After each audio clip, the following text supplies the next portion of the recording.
Hello ladies and gentlemen, you're watching Master Slice, and this has been dancing around for about 45 minutes.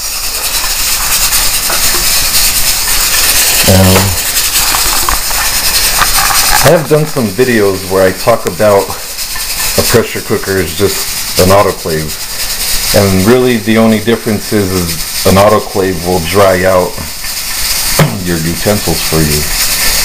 Now here in New Mexico, where it's pretty dry and not that humid, as you can see,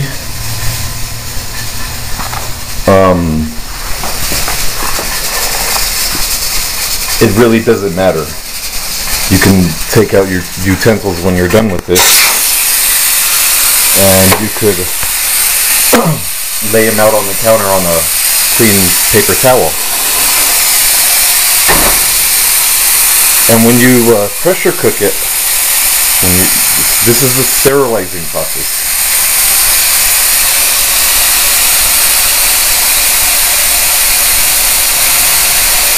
Use distilled water. Do not use that water from your tap. That's a no-no. Use distilled water. Doesn't matter what brand, as long as it says distilled. And it doesn't matter if you hit your utensils with your water when you pour it in, if you get to pour your water in first. Okay? Just make sure you use distilled water. The reason why it's distilled is because it's the cleanest. It is actually, in fact, so clean that you could get distilled water, throw your toaster in there plugged in, and it will not go out. Okay, that's done.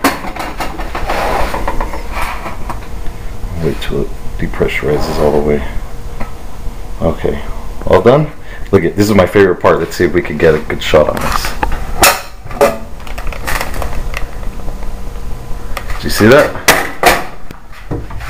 Now let me get one that hasn't been used. See this? It's never been used. See the color?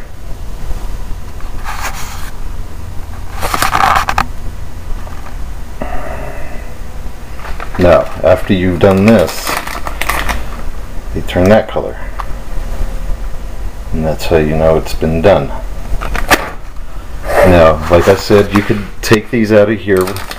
This is what actually sterilizes them. You could throw these in there dirty, and as long as you do this process, your stuff will be sterile. How you clean it is up to you. You should clean it with the stuff that they sell for cleaning hospital stuff and tattoo equipment. If you can't get it, this is for people that can't get that stuff. Use stuff that has bleach in it, like Ajax with bleach, or bleach. Bleach kills everything. If you didn't take health or anything like that in school, then you probably don't understand what I'm saying. If you've never took a sterilizing and processing class, then you probably don't understand what I'm saying. But bleach kills everything. Now I understand they have all these new soaps out there that love to rip people off, but bleach does kill everything. And if you don't have a pressure cooker, do not skip this process. Do not skip it. Get just a regular pot and boil your stuff for like an hour or two. Believe me, nothing lives in boiling water for too long. Nothing. If you don't believe me, go get yourself some crawfish or a live lobster and throw it in boiling water and then see what happens to it. I'm pretty sure it will scream a little and then die.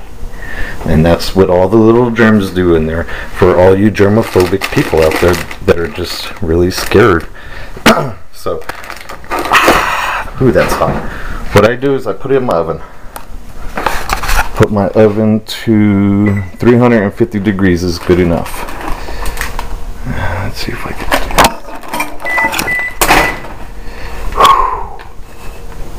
That's hot. Okay, preheat the oven to 350 degrees. Now, I have quite a bit on there, so I need to get a rack or something.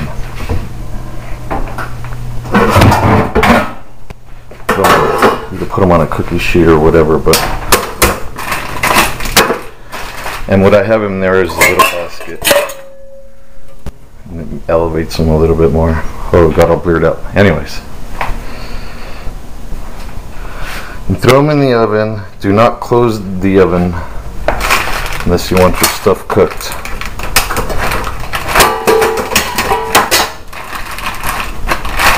And they will dry out. Those are for humid climates. Like if you live in Florida or something like that, you know where it's moist. You know where you live. If it's dry, like here in New Mexico, you could leave them on the counter and let them dry. Or like me, sometimes I'm in a big rush, just throw them in there. The more you aerate them, the more you give them room, the faster they will dry. But usually when you get them up to the right temperature, they dry out pretty quick. Close your oven to about there, and once it's up to temperature, turn your oven off. Turn it off. You have to pay attention to this part. I don't want people calling me and crying that they burnt their stuff because they forgot it in their oven. No, you have to pay attention. Do not leave. If you cannot do this without leaving, then don't do it. Just let them dry on their own. Or get an autoclave if you live in a part of the country that's real humid. Look what I did.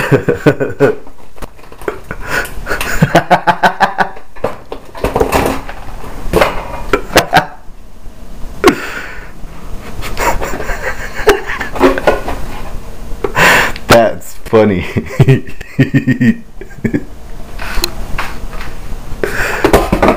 Thanks for watching.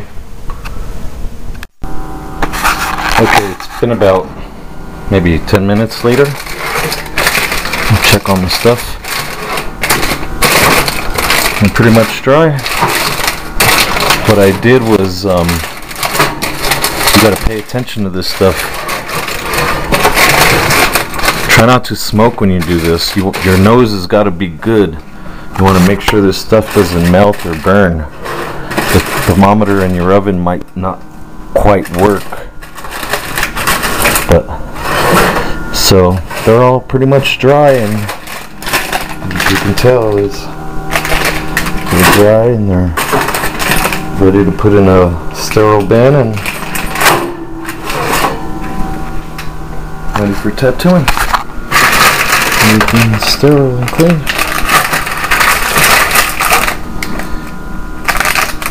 And if you don't have those little packages to put it in, like I said before, remember, boil your stuff for at least an hour. That kills all the little tiny germs inside, all the little cracks and crannies, and gets rid of everything. And you ain't gotta worry about who had what last. Okay? So, stay clean and believe in yourself.